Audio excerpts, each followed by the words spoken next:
Tsy marina mihitsy ny filazana hoe izany tsy mankony karama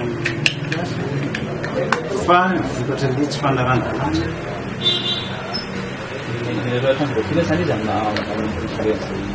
efa nalefako tany lettre d'observation ko ma misy eo amin'ny efatra eo angamba no tena marina efatra na telo voalohany indrindra hoe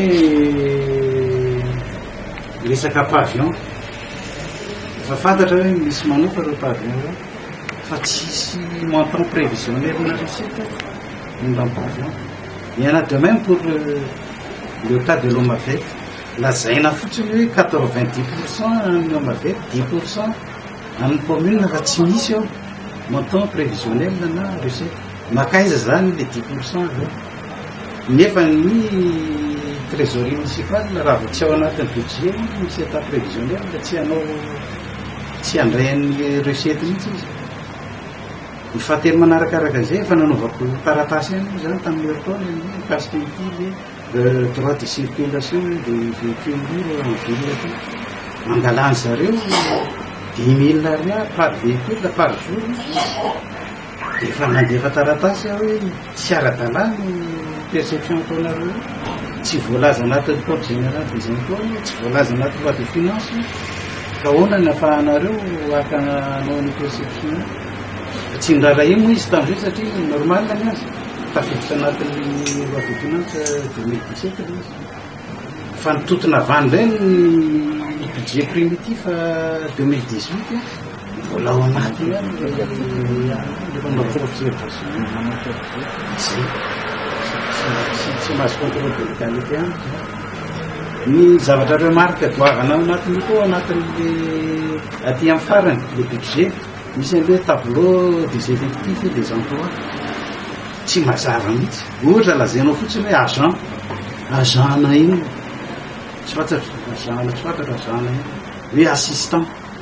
assistant parlementaire za assistant izy assistant izy tsy mazava dia manjary misy suspicion na emploi fictif ao zay marina ka mila nangatahako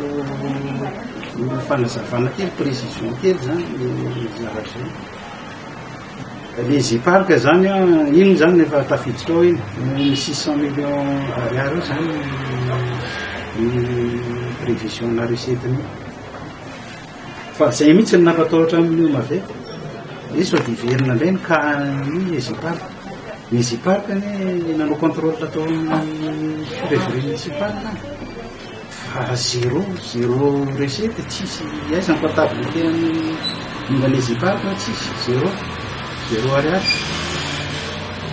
dia nampanatsoko teto ny DGR ny ziparka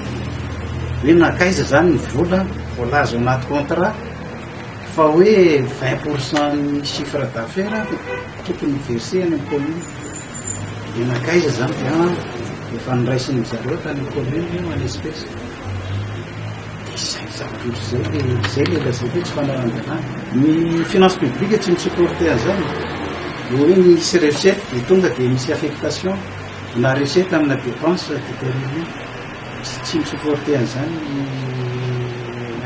tsy maintsy misy foana le hoe principe de l'unité de caisse zany tsy maintsy versena ao anatin'ny caisse be avao zay vao manao hoanina fa tsisy affectation na dépense amina déterminé zany zavatra tsy ara-dalàna daholo zany